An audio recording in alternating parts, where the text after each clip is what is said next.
Amigos, muy buenas tardes. Estamos aquí nuevamente en Contrapunto TV, que como ustedes saben se transmite todos los miércoles a las 13 horas por astele.tv. Como también ya saben, las campañas ya están en su pleno apogeo en distintos estados de la República, aunque aquí aparentemente en la ciudad como que todavía no han aprendido mucho, y justamente por esa razón hoy vamos a tener un tema que, como está anunciado en redes sociales y por la televisora, el tema es cómo están las campañas, y vamos a concretarnos en el Distrito Federal o ya Ciudad de México, perdón, que ya hablar del DF ya es anacrónico. Sí, ya es anacrónico. Pues uno ya es anacrónico en muchas cosas y luego todo con esas cosas, ¿verdad?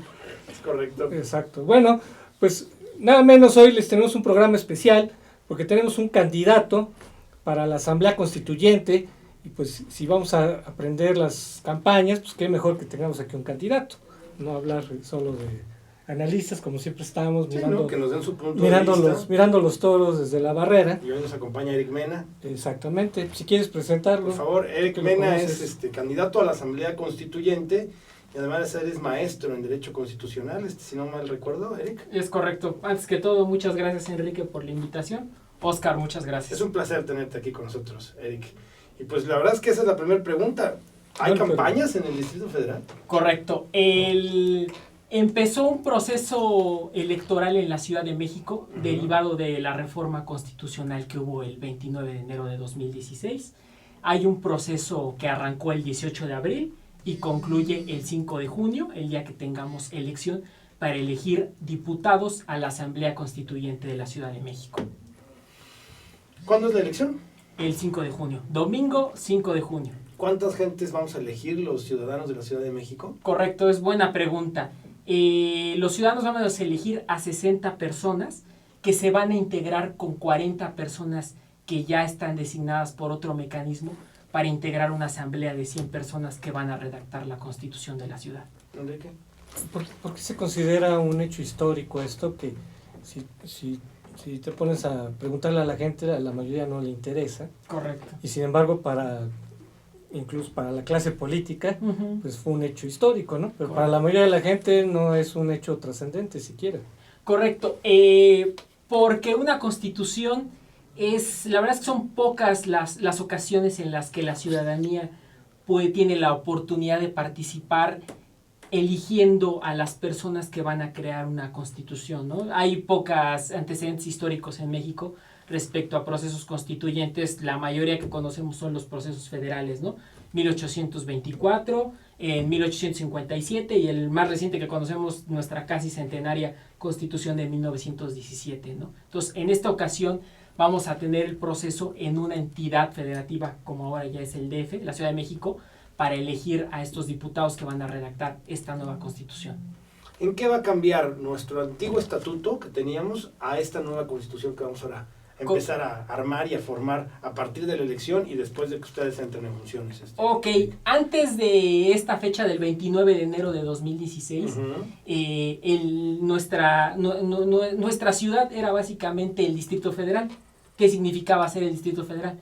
Conforme al artículo 44 de la Constitución Federal, era la sede de los poderes federales, pero al mismo tiempo era un territorio que fue transitando con el tiempo. Al principio era administrado precisamente por los poderes federales, después se ganó cierta autonomía en cuanto a teníamos un jefe de gobierno y teníamos unas autoridades político-administrativas que son los delegados, y obviamente ya tuvimos una asamblea legislativa. Ahora, a partir de esto, ha transitado, sigue siendo la sede de los poderes federales, sigue siendo la capital de la República Mexicana, pero definitivamente el Distrito Federal ya no existe, es Ciudad de México, se transformó definitivamente a una entidad federativa como las otras 31 que existen, y al mismo tiempo va a haber nuevas autoridades, van a desaparecer las delegaciones y vamos a tener alcaldías, y la asamblea se va a transformar definitivamente en un congreso. ¿Por qué no fue la Asamblea Legislativa la que acaba siendo nuestro constituyente? Sería mi pregunta como de base. Es buen punto. Normalmente lo que se acostumbra es cuando hay un proceso de estos, cuando se va a crear una constitución, se busca que sea un órgano ajeno, el que en la teoría política, el que sea el que cree esta norma fundamental, esta carta magna. Que no sean juez y parte los que están... De hecho, al final de cuentas son los partidos políticos, ¿no? Sí, son los partidos políticos, pero por ejemplo en esta ocasión tenemos un ingrediente adicional. Hay ciudadanos, hay candidatos ciudadanos independientes, hay 10 candidatos ciudadanos independientes que están participando en el proceso y que podrían llegar a ser constituyentes también. Sí, además, hacer una constitución no es cualquier cosa. No es porque dude de nuestros representantes en la Asamblea Legislativa. Yo lo que dudo es que si Mancera no la tiene ya hecha y planchada, que sería, después de tu pregunta, lo que yo le quería decir. No, pero a ver, primero a ver, ¿a poco, la neta, a poco los representantes de la Asamblea Legislativa tienen cualidades para elaborar una constitución? Bueno, los de esta no, por supuesto. Por eso. ¿No? A ver, ok, tocaron varios puntos. Sí. El primero es, estos diputados constituyentes van a tener un periodo muy breve de participación de acción. Toman posesión el 15 de septiembre y desaparecen el 31 de enero de 2017. En ese breve periodo debe de quedar redactada y aprobada la Constitución. Entonces, su tiempo de vigencia es efímero, es muy poco. ¿Son 5 meses lo que tienen Correcto. ustedes para hacer una Correcto. Constitución? Sí, porque es en septiembre, ¿no? Cuando 15 de se está- septiembre. Y en enero la tienen que tener. El 31 de enero dice, conforme al decreto constitucional, tiene que estar Nada. aprobada la Es- Constitución. Me parece muy poco para... Dos, formar una estos Constitución. constituyentes, quienes finalmente queden los 100 que van a integrar esta Asamblea Constituyente, no van a percibir estipendio alguno, es decir, es un cargo honorífico, a diferencia de los diputados normalmente o en los poderes federales, los senadores, que sí reciben un emolumento, ¿no? Su famosa dieta, ¿no? Correcto. Y el tercer punto es, pues efectivamente, ¿no? Se busca que si es un órgano ajeno el que cree esta Carta Magna local, esta Constitución, pues que sea gente que tenga los conocimientos necesarios para preparar el documento, y hasta ahí quedaron, ¿no? Y la pregunta es, ¿Mancera no tiene hecho ya el documento, nada más para que ustedes lleguen, lo voten y lo aprueben? Ok, el 122 constitucional actual, que crea este nuevo régimen, entre otros artículos que se reformaron, establece que es prerrogativa del jefe de gobierno presentar el proyecto de constitución. A más tardar al 15 de septiembre, él tiene que presentar el proyecto. Él ya ha anunciado en medios de comunicación que va a presentar su documento en agosto, con el que van a trabajar los partidos políticos. Pero es facultad exclusiva de él el presentar ese proyecto de constitución. Pues tiene como la facultad de la iniciativa de Así. origen. Tiene la iniciativa de origen. Y de ahí se va a empezar a como desmenuzar el tema. Exactamente, de ahí los constituyentes ya establecidos van a discutir los puntos esenciales es tanto el articulado como los temas que va a tener que cubrir y referirse a esta Constitución. Bueno, hay muchos temas que se podrían discutir, Correcto. pero digamos, aparte de que el jefe de gobierno va a presentar el proyecto, seguramente tiene amarrada la mayoría que le va a permitir aprobarlo. Pues aquí lo curioso es que la mayoría, aparentemente hoy de saque, la tiene el PRI. Así es. Es un tema... A ver, ¿cómo está eso? A ver, detállanos un poco eso. Ok, ha sido en redes sociales y algún partido político, en concreto Morena, ha tomado la bandera en cuanto a atacar de falta de legitimidad esta Asamblea Constituyente por la representación que van a tener ciertos partidos políticos. ¿Sería una sobrerepresentación? En esa Algo así política? están llamando. De hecho, presentó una acción de inconstitucionalidad Morena hace como 2 meses, la cual finalmente fue desestimada por la Corte, ¿no? Pero ese era su argumento. ¿Por qué? Son 100 diputados. De esos 100 diputados, los ciudadanos van a elegir 60 y hay 40 que están ya designados, digamos, por un mecanismo. Entonces, ese fue, por ejemplo, el primer argumento de ataque, ¿no? En su momento de Morena. ¿Por qué no elegía la ciudadanía a los 100? ¿Por qué tenía que elegir nada más a un 60% frente a un 40% que ya estaba fijo? Ese 40%, ¿cómo se integra? 6 los va a elegir el presidente de la República. Entonces, es ahí donde hay un segundo... ¿Ya están electos, Eric? No, al día de hoy no se conoce el nombre de No se han esos dado 6. esos nombres. No se han dado los nombres. Entonces, son 6 que hay personas que establecen que probablemente van a ser gente afín al Partido Revolucionario Institucional. Hay otros 6 que corresponden exclusivamente al jefe de gobierno. Tampoco están al día de hoy designados ni se sabe quiénes son los nombres. Ahí hay una confusión. el jefe de gobierno ya mencionó unas personas que están trabajando, que denominó notables, que están trabajando en este documento. Los asesores, Porfirio ¿no? Tienen notables y tiene, exactamente, esos son asesores. Que está Juan Ramón y de la tiene unos Fuente, asesores externos. Juan Ramón de la Fuente, ¿no? Esos son los que entran en asesores externos, como que fue el tema hace semanas polémico porque estaban mencionados también Sopitas y el Rulo, algunos blogueros. Pero bueno, entonces son 6 del jefe de gobierno, 6 del presidente de la República y quedan 14 diputados y 14 senadores. Ahí los partidos políticos se pusieron de acuerdo en cuanto al número de escaños que les correspondía. Morena, por ejemplo, si no mal recuerdo, le correspondía a un diputado federal y Morena abiertamente rechazó ese por espacio. Eso nomás, porque esos ya los eligieron. Esos ya están. Eso sí, ya sabemos los nombres. Y nomás quedaron 13, porque Morena... Exactamente. ¿Y al rechazar ese lugar queda vacante? ¿Se elegirá el diputado 61 entonces? No, los partidos se distribuyen, los demás partidos. Exactamente ese lugar. Entonces en vez de ser de Morena va a pasar a ser o de Movimiento Ciudadano, o de Nueva Alianza, o de PT, o de alguien. Exactamente. A mí me parece un absurdo. Pero mira, más allá de hablar de que me parece que... Pero insisto, ¿por qué dicen que el PRI va a tener mayoría? A ver, vamos a hacer el cómputo. A ver. Llevamos 6 del presidente de la República. Que evidentemente serían del PRI. Sí, bueno, queremos poner una calificación. Oficiales. 2, en cuanto al Congreso de la Unión, si no más recuerdo, creo que por diputados, creo que el PRI va a tener 4. Entonces serían 6 más 4, van 10. 10, y creo que va a tener 3 o 4 senadores igual. 14. Y por último, los que pueda lograr mediante el voto directo en estos que se va a votar. Estos son temas polémicos y hay muchas estimaciones, pero ya por ahí yo ya he llegado a ver alguna nota por ahí, algún articulista hizo un cálculo de cuántos tendría cada partido y llega a establecer que en una votación promedio el PRI podría lograr 6 escaños, digamos, más. Entonces serían 20.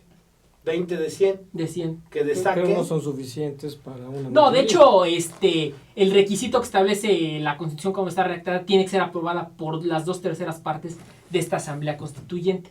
Pero por ahí se ha establecido que el PRI, con este grupo que va a tener y con los acuerdos que pueda hacer con otras fuerzas políticas, en concreto el Partido Verde, va a ir subiendo sus posibilidades de representación. Pero no les da por sí solo. Sí, no, eso definitivamente, ¿no? De hecho, el PAN ha estado estableciendo también como bandera el que no nada más basta esto, ¿no? Sino que una vez que esté aprobado este proyecto, se someta a la ciudadanía y que la ciudadanía, mediante un plebiscito, refrende su aceptación al texto constitucional que quede. Bueno, donde salió el tema del PRI que comentó Oscar, o sea, hay que recordar que esta reforma, a final de cuentas, es el resultado de un pacto, ¿no? Ok. Es un pacto previo, ¿no? Que se dio con el PRI, ¿no? A cambio de otras cuestiones legislativas, ¿no? Ajá. Entonces, por eso se supone que hay un pacto que entre... Híjole, es entre que el jefe de o sea, a final de cuentas se dice, hay un pacto entre Mancera el acuerdo y no Peña salió Nieto, ¿no? de la generación espontánea. Sí, salió el la... acuerdo entre partidos políticos y entre esos acuerdos concretamente, está el PRI, entre el Mancera, PRD. concretamente entre Mancera y Peña Nieto. Así es. Ese es el pacto. Okay. ¿No? Sí, el que haya una reforma política de la Ciudad de México y derivado que va a estar controlado. Correcto. ¿No? O sea, a final de cuentas va a haber un pacto PRI-PRD, si tú quieres. Sí, eso es y lo ahora que... entre el PAN a lo mejor, dependiendo. Pues habría que preguntarle a Eric si eso lo ve usted como una posibilidad. Ok. En el caso de nosotros del PAN, nosotros estamos propugnando temas como este, ¿no? Como el que mencionaba. El que finalmente el texto definitivo que se apruebe sea refrendado por la ciudadanía con la razón de que haya esa legitimación, ¿no? De que haya ese consenso en la ciudadanía y la ciudadanía esté de acuerdo en lo que va a quedar plasmado en la Constitución, ¿no? Ahora, a mí me parece que a lo mejor los márgenes de votación pueden ser a lo mejor muy marginales para no ser una votación donde esté el presidente de la República, el jefe de gobierno, el delegado, el diputado local, el diputado federal, y que a lo mejor en ese momento dado tengamos votación, por decir un número nada más, del 5% de la votación fue a votar, y después en este plebiscito tengamos a lo mejor un número más alto para poder aprobar ese tema. A mí me parecería interesante. Lo peligroso puede ser que a lo mejor el plebiscito tenga menos números que la votación general de lo que ya se dio en esos términos, pero a mí lo que sí me parece preocupante es que parece que esta campaña constitucional no acaba por pegar ante los ciudadanos. Bueno, es una buena observación esa también, ¿no? La realidad es que hay mucha desinformación en la ciudadanía, mucha gente que no sabe para a qué va a votar el 5 de junio. 2, venimos de un proceso electoral en la Ciudad de México el año pasado, entonces pues a la gente se le hace extraño, otra vez va a haber elecciones. Claro. Y 3, el proceso va de la mano con los procesos electorales que hay en las entidades federativas. Entonces, en los demás estados, pues normalmente los ciudadanos van a elegir gobernadores, alcaldes, congresos locales, sí. Y aquí pues, se les hace raro el esto, ¿no? Ellos pensarían que van a elegir a las mismas autoridades y no es así. Y si es una elección extraordinaria lo que están No, definitivamente, ¿no? La reforma, si tú tomas en cuenta que fue una reforma aprobada en enero de 2016 y estamos ahorita en mayo, pues es muy poco tiempo, ¿no? Y en septiembre ya tienen que estar instalados, la verdad es que todo ha sido muy rápido.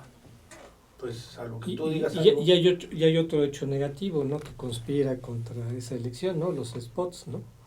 O sea, la gente es reacia a los spots, ¿no? Bueno, el del gorgojo, créanme que yo ya lo alucino. O sea, la gente es reacia a los spots. Uh-huh. Y entonces, por ejemplo, cuando hablas de que no hay información, ¿por qué no hay información? Porque cuando viene algún spot de algún partido o uh-huh. candidato, le cambian, ¿no? O sea, entonces, se vuelve un círculo vicioso, ¿no? Uh-huh. El Instituto Nacional Electoral y el IEDF han tratado de utilizar los espacios oficiales, los llamados tiempos oficiales, para tratar de informar a la ciudadanía acerca del proceso, ¿no? En el caso concreto de los partidos políticos, ese ha sido un tema que ha estado álgido precisamente en el Instituto Nacional Electoral, con los representantes de los partidos, en cuanto a, ese fue por ejemplo un tema del caso de Morena, ¿no? Que decían que el espacio más de informar a la ciudadanía qué era el proceso constituyente, pues era una autopublicidad del titular del organismo político, ¿no? De hecho, si ustedes toman un poco de atención, esta semana ya cambió su imagen, ellos ya están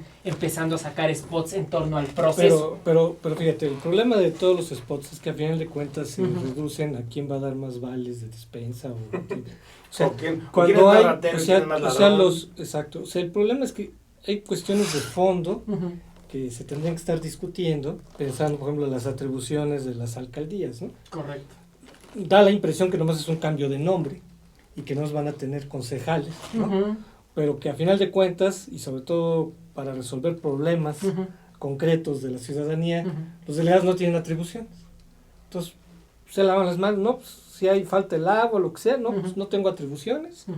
¿No? Es del gobierno central. Entonces todo indica que el proyecto de Mancera pues va a ser centralista. Okay. Entonces, por ejemplo, ahí ese Ajá. es un tema Ajá. que si se discutiera, si se de alguna manera se estuviera uh-huh. en la palestra pública, uh-huh. a lo mejor le interesaría a los ciudadanos, ¿no? Uh-huh. Dos cosas. La primera es, en el caso concreto del PAN, por ejemplo, que es la experiencia que puedo hablar, nosotros hemos tratado de difundir en los espacios como y en eventos públicos el informar a la ciudadanía qué es el proceso. 2, hemos tratado de que nuestra publicidad traiga nuestras propuestas, que la gente las sepa. Y 3, el que tengan acceso a ellas a través de sitios de internet o donde puedan conocerlas, ¿no?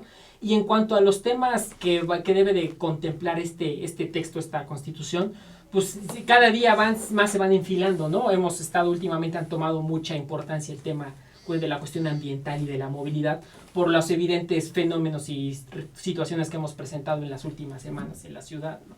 Y a ver, tú, Eric, ¿por qué la ciudadanía tendría que votar por ti? Okay. ¿Qué es lo que tú qué es lo que tú propones? Bueno, lo que Eric propone. Yo esta es la primera vez que participo en un proceso electoral. ¿Por qué decidí participar? Yo soy abogado, yo me dedico al derecho constitucional y la verdad es que yo soy de la idea de que una constitución debe ser hecha por gente preparada, por gente que sepa de qué se trata, ¿no? Yo lo comenté en una entrevista en otro programa, salió precisamente el tema ese de Rulo y Sopitas, ¿no?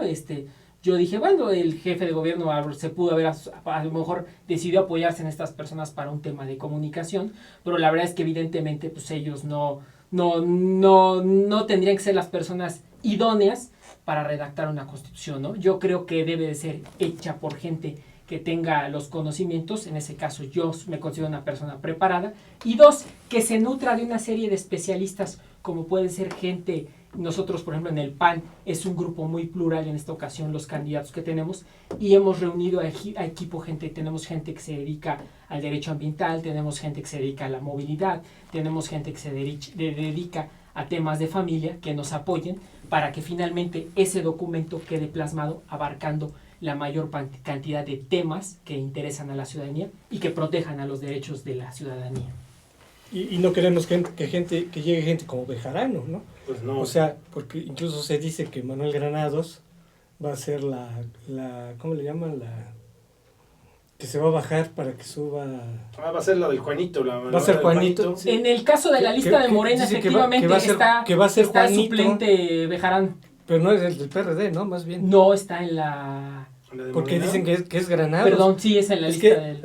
Es que, a ver, fíjate. Granados está como... Pero fíjate qué absurdo. Qué absurdo. Granados es doctor en Derecho. Y además es el consejero jurídico federal, lo cual lo avalaría, ¿no? Y es incomprensible que se baje él para que suba Bejarano. O sea, es ridículo, absurdo, ¿no? Yo no creo que Manuel, como lo conozco y siendo como es, aceptara bajarse de esa lista, ¿eh? Bueno, a menos que fuera una orden de su jefe directo, Miguel Ángel Mancera. Pero yo lo veo desde un punto de vista raro. O sea, a lo mejor estará para la toma de protesta, a lo mejor sí estará Bejarano, pero realmente el tema técnico lo debería llevar. Porque aparte lo técnico es la honestidad. O sea, ahorita el gran clamor de la ciudadanía es la honestidad, ¿no? Claro. Correcto. Sí, no, la verdad es que la gente, yo lo voy a confesar, yo que he andado en estos días en campaña, la gente sí muestra el hartazgo normal a la política, ¿no? El hartazgo normal a los candidatos.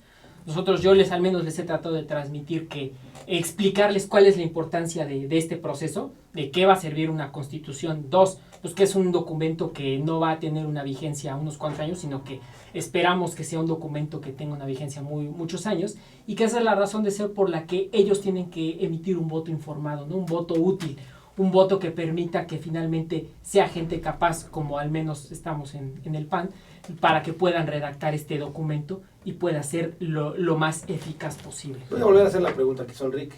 ¿Cuál es el valor agregado de que cuando el ciudadano esté ahí en la boleta, vote por la lista de Acción Nacional? Ok.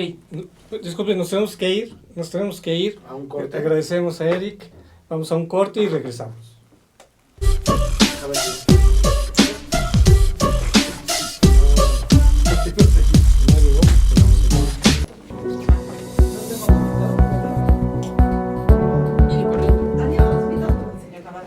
ya.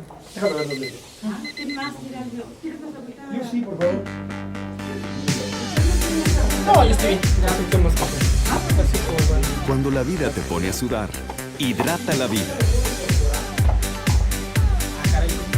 Electrolit, científicamente hidratante.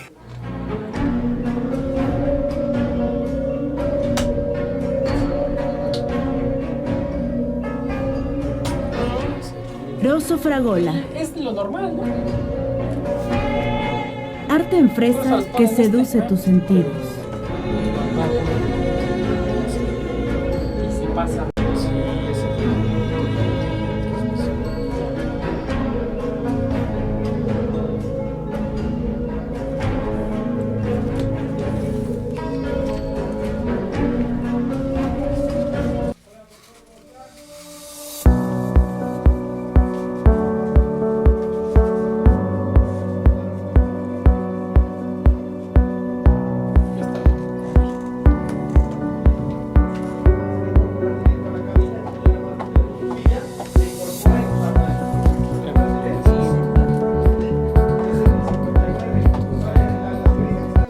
¿Y tú, conoces Aztele?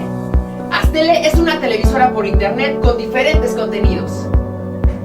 Empresariales, emprendedores, Pero le comenté que si cuando llegues... Deportivo, sociales, juveniles, infantiles. Nosotros somos Aztele.tv.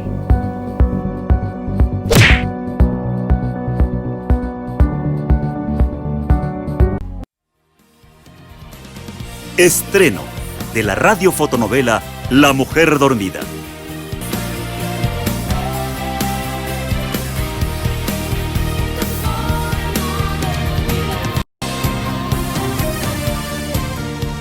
¿Será posible que una mirada transforme tu vida?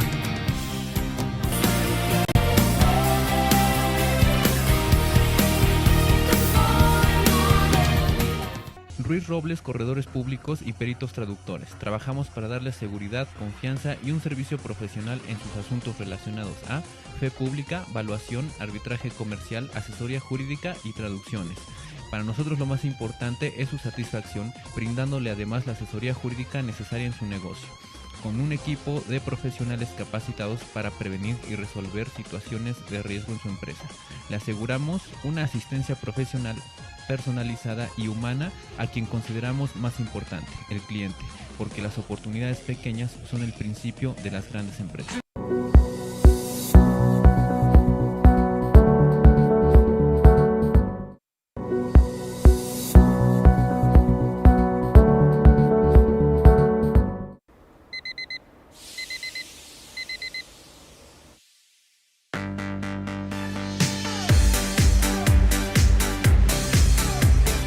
Cuando la vida te pone a sudar, hidrata la vida.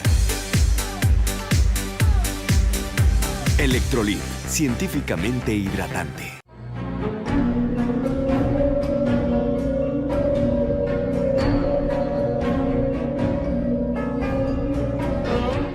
Rosso Fragola. Arte en fresa que seduce tus sentidos.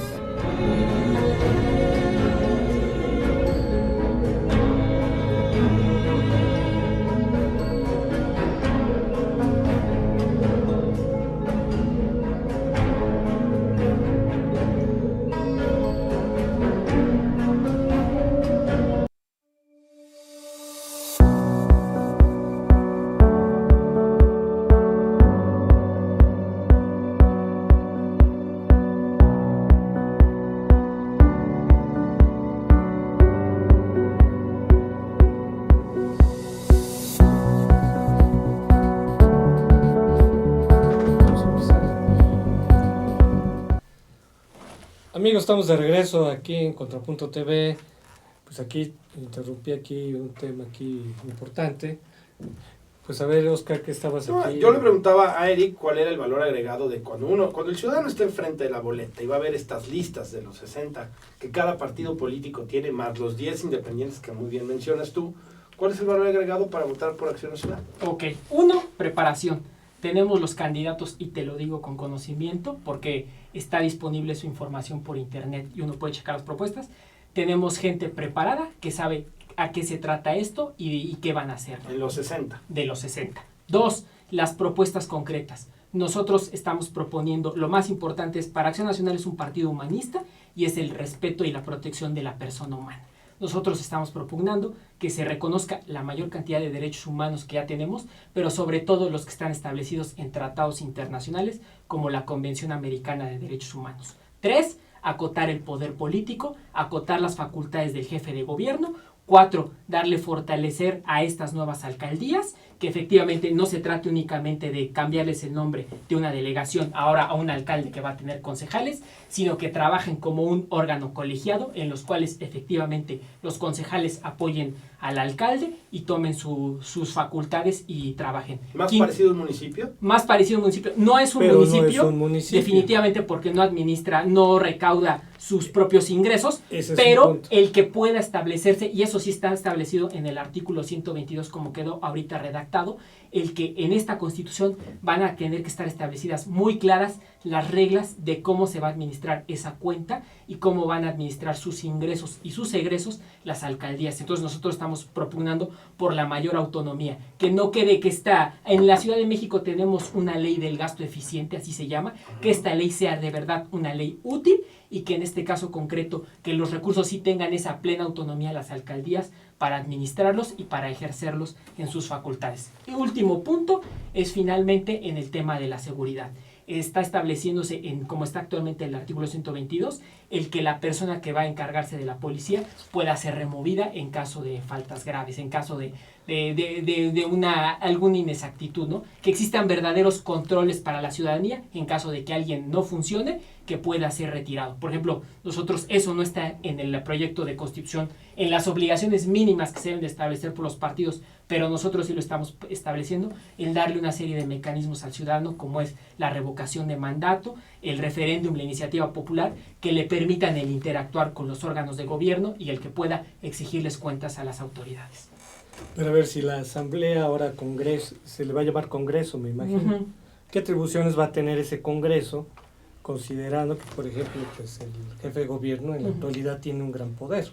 Y los jefes delegacionales también. Correcto. Entonces, ¿qué atribuciones va a tener el Congreso en relación con eso? ¿Qué van a proponer ahí? Ok, efectivamente, el jefe de gobierno no cambió, se sigue llamando jefe de gobierno, no transitó a un gobernador, pero definitivamente sigue siendo la cabeza del poder ejecutivo en la ciudad. Claro. En el caso de las legislaturas, se busca fortalecer a las legislaturas. ¿En qué sentido?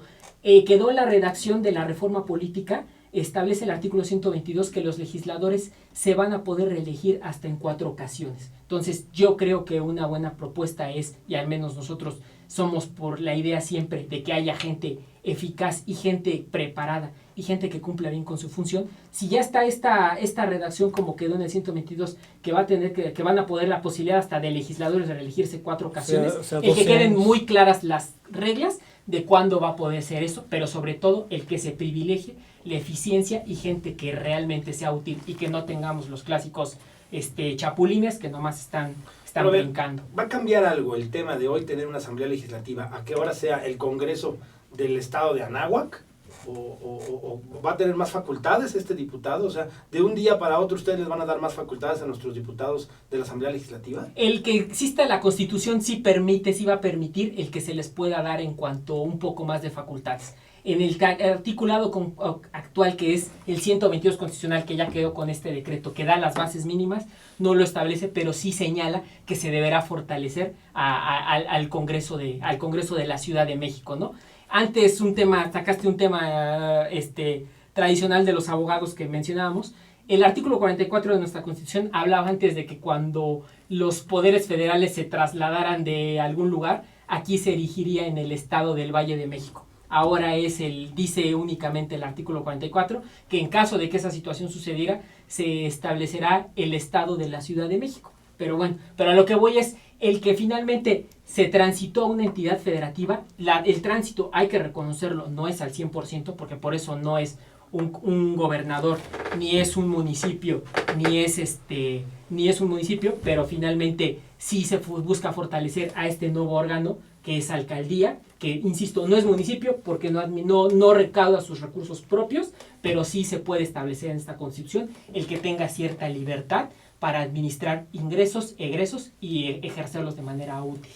¿Y tienen idea dónde van a legislar? Porque yo no los veo legislando en la Cámara de Diputados, sino los veo legislando en la Asamblea Legislativa. Ok, el 122 constitucional dice que esta Asamblea Constituyente va a tener su sede en el antiguo Senado, en la Casona. Se los van a prestar, sí. Van a estar en el Senado de la República. Bueno, al menos van a tener un lugar, yo creo que digno para... Es un lugar muy, muy digno el antiguo Senado. Pero fíjate, otro tema que ahorita mencionaste sobre los derechos humanos. También se está discutiendo sobre el derecho de los no humanos, ¿no? Incluso alguien ahí metió el tema, ¿no? Ajá. Eso me lleva a otras cuestiones. Por ejemplo, la Constitución no puede tener ni más atribuciones que lo que tiene la Constitución Federal, pero sí puede tener menos atribuciones. Ok, es una buena pregunta, ¿no? ¿Cómo lo acotamos los abogados normalmente esta regla? A ver. Las constituciones de los estados, porque es un proceso, es el primer proceso en la Ciudad de México, pero hay que saber, hay parte de la realidad de que los demás 31 estados sí tienen constituciones locales. Ok. Las constituciones de una entidad federativa pueden otorgar más derechos que los que otorga la Constitución Federal. Eso sí se puede. Eso sí se puede. Lo que no se puede es restringir derechos. Eso es en cuanto a derechos. Ahora, en cuanto a facultades o atribuciones de los poderes públicos. Las constituciones locales no pueden establecer más facultades que las que ya establezca a esas autoridades la Constitución Federal. Las reglas en los estados normalmente nos las marca el artículo 115 constitucional. En el caso de la Ciudad de México están delimitadas en el 122, que es en términos generales esto, ¿no? Que haya un jefe de gobierno, que haya unas alcaldías que estén establecidas por concejales, la duración y la vigencia, ¿no? La Constitución, por ejemplo, la Constitución local nos dice que el jefe de gobierno puede durar 6 años. Eso ya no se puede tocar en una Constitución local. Lo que sí se puede establecer, porque lo reglamenta, así lo indica la Constitución federal, es decir, cuáles serán los requisitos que deberá cubrir la persona que ocupe ese cargo. Entonces, eso sí se puede reglamentar. Entonces, si alguien, por decir algo, quiere que se establezcan derechos de los no humanos, pensando, por ejemplo, en los toros, ¿no? ¿No? A mí me parece que eso tendrían que legislarlo y tendrían que entrarle al toro de una manera así, que de una manera directa. Por decir algo, que se establezca un artículo que los no humanos también tienen derechos, ¿no? Y que por tal motivo se prohíben las corridas de toros. Correcto. Por decir algo. ¿Sí se puede hacer eso? Sí, aquí el tema de la regla es esa, ¿no? Mayor amplitud de derechos la pueden establecer las constituciones locales. Lo que no pueden establecer es restricción. Y si hay algún punto de contradicción que considere... Porque alguien podría meter alguna controversia. Exacto, eso sí eso también es válido, y en ese caso se tendría que ser la Suprema Corte con sus mecanismos la que determinara si ese articulado es ad hoc con la Constitución Federal o si hay alguna controversia en algún punto. Como si fuéramos un Estado. Como si fuéramos un Estado. De hecho, bueno, normalmente ya aplicaba antes de cuando éramos Distrito Federal, existía, siempre hemos tenido la potestad, tanto los delegados, los jefes delegacionales como el jefe de gobierno, de acceder a la acción de inconstitucionalidad, por ejemplo, respecto de la constitucionalidad de una norma, ¿no? En este caso, ahora va a corresponder a estos otros órganos, como lo puede ser, por ejemplo, los alcaldes, el poder ejercer esa facultad, ¿no? Y ahora entonces la elección del 2018 estaremos eligiendo estos concejales delegacionales. Esa es el 122 y los artículos transitorios de este decreto. Que a mí de me parece 29, eso lo más trascendente. dicen eso, que esta es la razón de ser de que este proceso sea tan rápido, que quede aprobada el 31 de enero de 2017 esta Constitución para que entre en vigor ya en los procesos electorales locales de 2018. ¿Y eso beneficia al ciudadano del DF tener más concejales, o sea, votar por más representantes populares ahora en su tema delegacional? Ok. ¿O en su tema de alcaldía? Un artículo una obligación que quedó establecida en este artículo 122 Constitucional Federal, que nos da estas reglas de lo mínimo que debe de tener esta Constitución local, dice que se deberá propugnar por una representación pluripartidaria y por una democracia efectiva de los ciudadanos. Entonces, los mecanismos tradicionales son esos, ¿no? Que haya la representación. En las entidades federativas sabemos que el mecanismo de los regidores sí es útil en cuanto a que finalmente la cabeza del municipio es el presidente municipal, pero sí se apoya en los regidores, que además normalmente las constituciones locales les establecen muy en específico y las leyes locales cuáles son las obligaciones. Aquí la idea es que haya esa similitud, ¿no? Que finalmente el jefe de gobierno, el alcalde va a ser la cabeza de cada una de estas, ya no van a ser delegaciones de estas alcaldías, pero que se apoye en estos regidores y que además ellos tengan funciones específicas conforme a sus leyes orgánicas, de funciones para descentralizar y hacer más ágil la labor de estos órganos políticos. ¿Y no será al revés? Que esto acabe por trabar en términos de equilibrios políticos o de negociaciones, el tema de sacar, por ejemplo, presupuestos para banquetas, para luminarias, para poda de árboles, para todo lo que se burocratice. Es buena pregunta. ¿Puede darse el caso? Puede darse el caso, sí.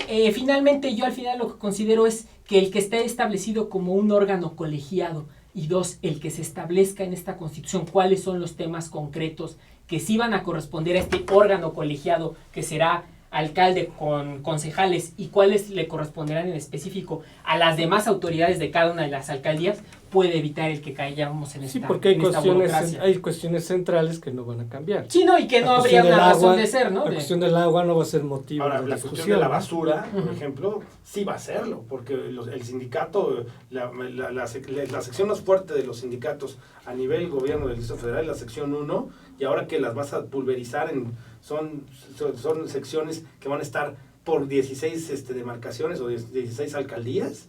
A mí me parece que el tema del sindicato es un tema que habría que analizar a fondo y ver cómo se van a manejar. Son estos puntos prácticos que hay que tener mucho cuidado que no se vuelvan inútiles y que por el contrario, ¿no? Que la reforma permita que sea funcional y útil, claro, y no caer, como decía usted, en una burocracia que nada más alente las cosas, ¿no? Gracias, Eric. Gracias, Eric. Vamos a hacer un corte y continuamos.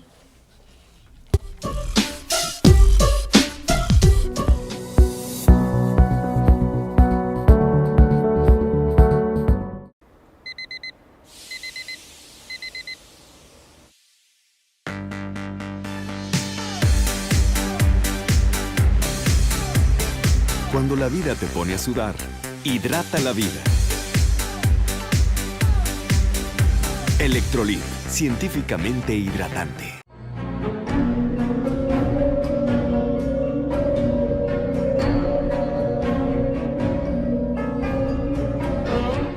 Rosso Fragola. Arte en fresa que seduce tus sentidos.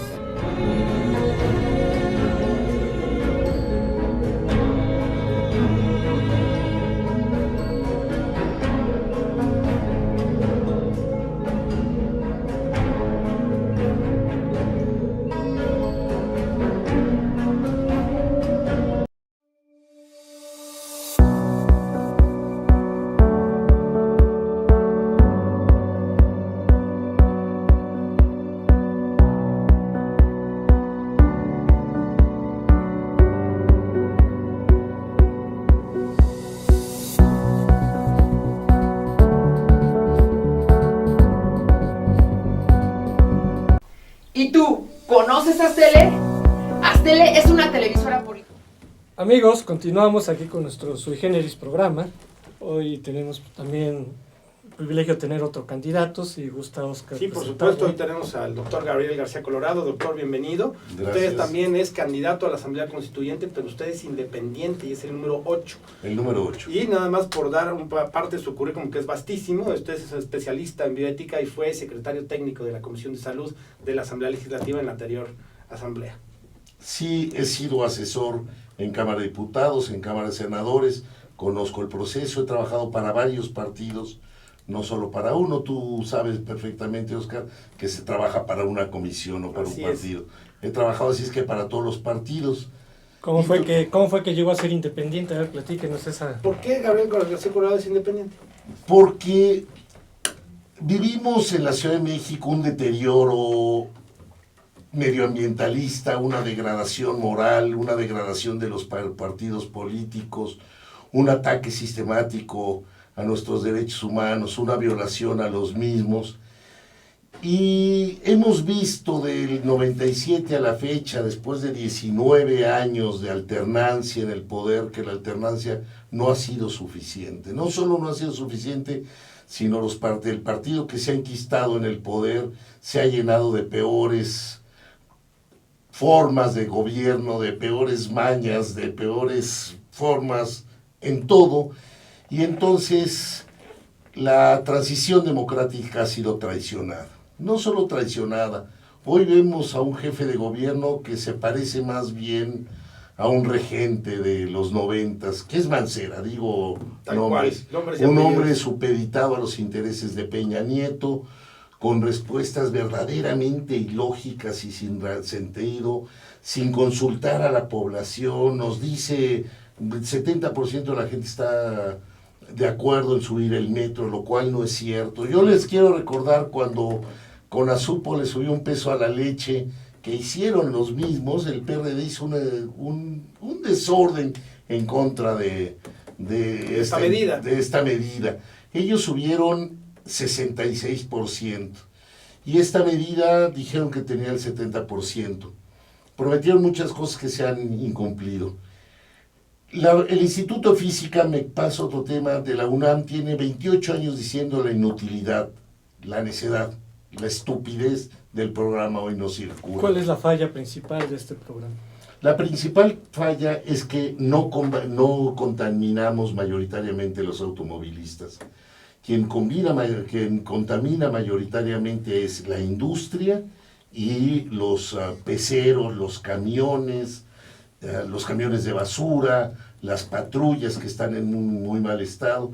Es decir, quienes pueden circular diariamente son los que están contaminando. Un pecero, un camión contamina el equivalente a 130 vehículos en buen estado. No es un dato mío, ahí está el Instituto de Física de la UNAM para hacerlo. Y acaba de pasar que no obstante que hubo un doble Hoy No Circula, de todas maneras hubo contingencia. Por supuesto. Entonces dicen, bueno, ¿qué está pasando, no? Sí, lo que está pasando es que se han tomado las medidas más absurdas. A 2 cuadras de este lugar se han tirado más de 2,000 árboles. La población en su conjunto, lo pueden ver todos los días en internet, en las manifestaciones, se opusieron a esta medida. Ellos dicen que contaron con la anuencia de los vecinos, lo cual es una terrible medida. Pero fíjense en nada más esto. Necesitamos un transporte público de calidad y necesitamos que sea efectivo. Cada uno de los habitantes de la Ciudad de México pagamos, en números redondos, 472 dos veces, 1,000 pesos al año para lo que yo le llamaría un impuesto medioambientalista.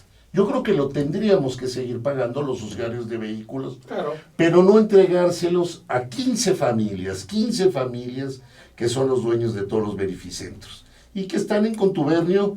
Camacho Solís ya murió, pero él empezó con Ebrard y ahora con todos ellos. Son 15 familias, son los Caguachis, son los Lobo, en fin, a mí no me toca la denuncia, esto lo sabemos todo. Esos 5,000 millones de pesos anuales podríamos tener mejor transporte que los europeos, podríamos estar llenos. Y tampoco se trata de correr a la gente que tiene su trabajo, en su pecerito, en su camioncito, sino darles trabajo, lo que sucedió con el Metrobús y con algunas otras cosas.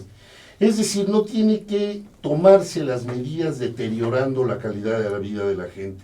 Se puede mejorar la calidad de la vida de la gente si logramos que estos sujetos dejen de hacer negocio con la ciudad, con nuestra estabilidad, con nuestra salud, con el medio ambiente. Yo creo que es eso. ¿Qué propone Gabriel García Colorado? ¿Por qué la gente tendría que votar por usted? Bueno, primero porque tengo 62 años, 40 de los cuales puedo demostrar mi forma honesta, honrada y de servicio para vivir en esta ciudad. Nunca he tomado primero que nada. Segundo, porque tengo experiencia, no en legislando, pero los asesores hacemos leyes, tengo experiencia. Ahora, la verdad es que no se necesita experiencia legislativa. La técnica legislativa hasta los senadores la aprenden.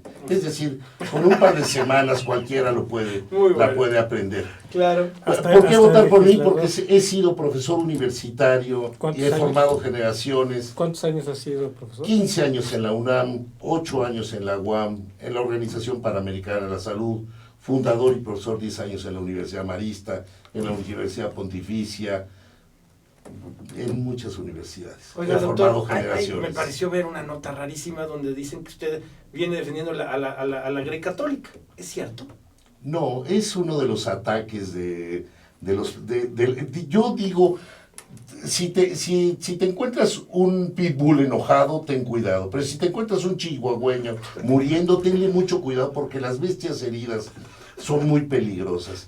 Y el PRD es una bestia herida, porque ya está en proceso de desintegración. ¿Por qué lo ha atacado el PRD? ¿Por qué? Porque hicieron una publicación de que yo defiendo a la Grey Católica.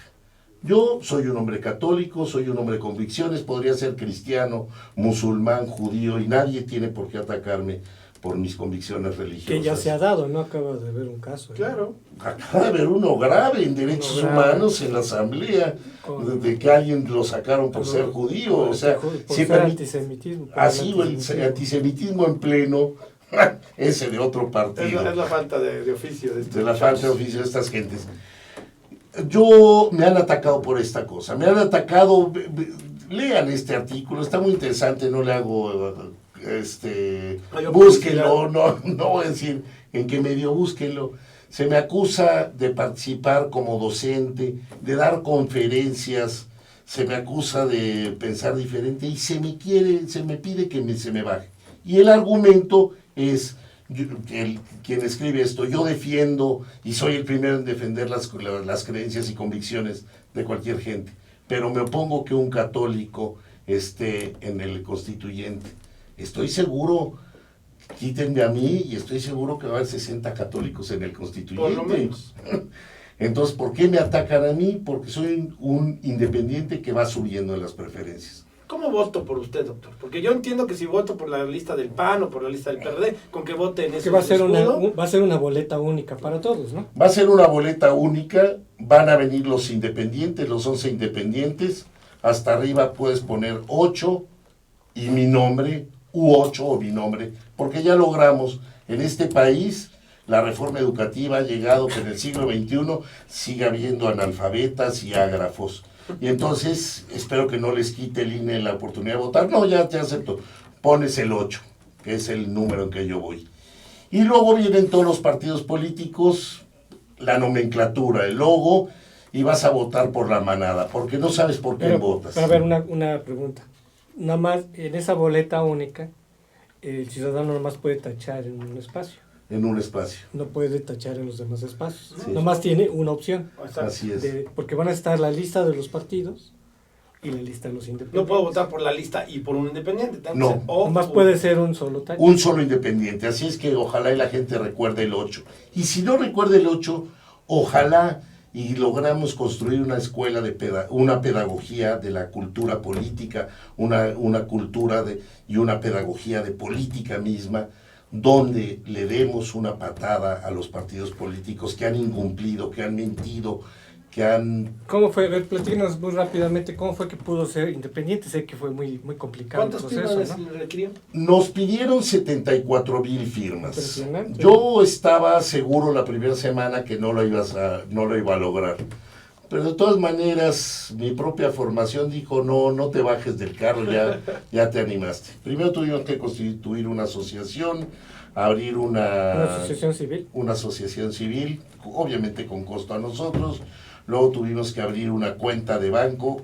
¡Ojo, las cuentas de bancos, varios bancos, no los voy a mencionar, por instrucciones de Hacienda tienen prohibido abrirles a asociaciones, a ONGs, Ponen muchas trabas. Ponen muchas trabas. Eso es verdad. A una de nada las fácil. gentes que le bloquearon su Su proyecto fue porque en 30 días no logró abrir una cuenta. Todos los bancos al que fue no lo hicieron. Y eso lo sabía Hacienda y eso lo sabían los partidos políticos. Ya de mala fe lo hicieron. Lo hicieron de mala fe. Y luego nos pusieron 74,000 firmas. Un poco más de lo doble del número de militantes que tiene la segunda fuerza política en este país, el PAN. Tiene menos militantes. En todo el DF, no es echarle, o sea, con 33,000 miembros en el Distrito Federal se puede ser la segunda fuerza política. Y con esa cantidad de firmas obtiene registro un partido político local. Así es, ¿no? pudimos haber hecho un partido político. Pudieron haber hecho un partido político. No íbamos a llegar, pero pudimos juntar 5 firmas. Y entonces tuvimos 2 elementos a favor en ese mes para juntar firmas. Doctor, vamos a tener que hacer ya el corte. Gracias. Ya nos tenemos que despedir. Le agradecemos mucho que haya... Le agradecemos mucho y lo esperamos para otro programa. Muchísimas gracias. Gracias, doctor. Hasta luego. Gracias a ustedes, gracias por estar ustedes. Amigos, gracias por estar con nosotros. Hasta la próxima. Nos vemos el próximo miércoles.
Hola, ¿qué tal amigos de Bocaditos de Salmón? Yo soy el chef Irving Salmón y el día de hoy les voy a enseñar a preparar un rico mousse de plátano. Los ingredientes son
Y así es como queda nuestro mousse de plátano. Bueno, espero que les haya gustado la receta del mousse de plátano y recuerden que si me quieren seguir en mis redes sociales lo pueden hacer a través de Twitter como @GarciaIrving y en mi página de Facebook /Bocaditos de Salmón. También recuerden no perderse mi sección de cocina en el programa Estoqueando, que se transmite todos los martes a las 3 de la tarde solo por astele.tv.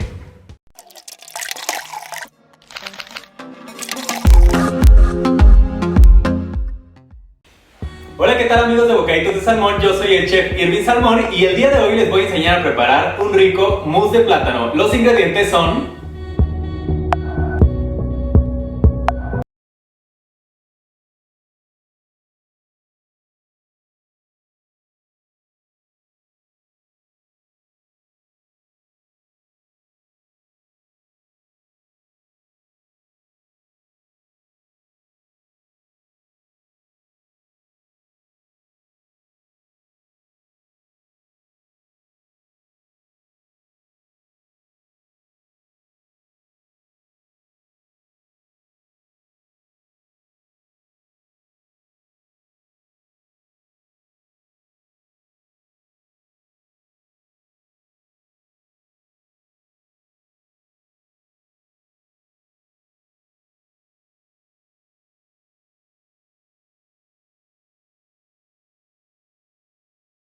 para preparar nuestro mousse de plátano. Vamos a introducir nuestros plátanos a la licuadora y vamos a hacerlos puré.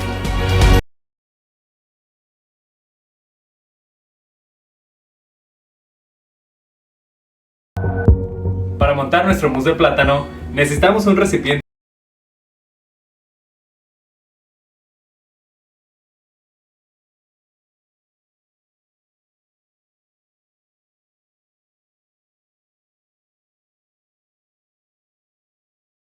crema batida. Y para montar nuestro mousse de plátano comenzaremos por colocar nuestra galleta en nuestra copa.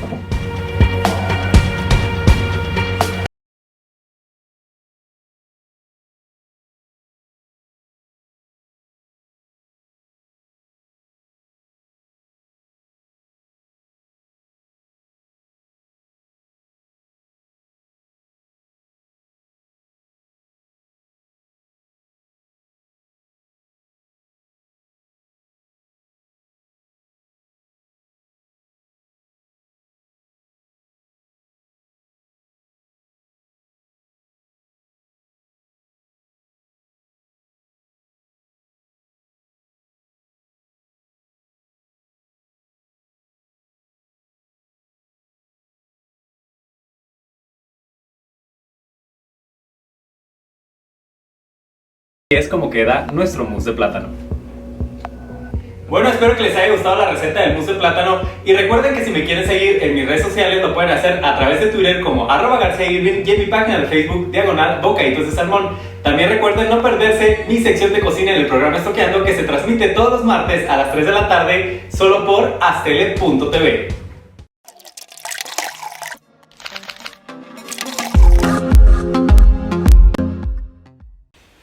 Hola, ¿qué tal amigos de Bocaditos de Salmón? Yo soy el chef Irving Salmón y el día de hoy les voy a enseñar a preparar un rico mousse de plátano. Los ingredientes son